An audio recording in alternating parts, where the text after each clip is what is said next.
বাহরাইনে Bangladesh business ফোরামের কার্যনির্বাহী committee নির্বাচন ২৫-২৬ উৎসবমুখর পরিবেশে সিফ বাহরাইনের রামী গ্র্যান্ড হোটেলে অনুষ্ঠিত হয়েছে।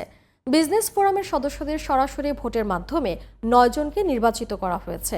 নির্বাচিতরা হলেন আইনুল হক সরকার, মোহাম্মদ জসিমউদ্দিন, যৌথভাবে আখতারুজ্জামান সরকার, নোমান উদ্দিন মনির, তোফাজ্জল হোসেন মুকুল, মোহাম্মদ মকবুল আহমেদ, মিজানুর রহমান, আল মারুফ এবং রফিকুল ইসলাম। নির্বাচনে পর্যবেক্ষক হিসেবে উপস্থিত ছিলেন বাহরাইনে নিযুক্ত বাংলাদেশের রাষ্ট্রদূত মোহাম্মদ রইস হাসান সারোয়ার। এছাড়াও ছিলেন দূতালয় প্রধান এ কে এম মহিউদ্দিন কায়েস, শ্রম সচিব মাহফুজ রহমান সহ আরও অনেকে।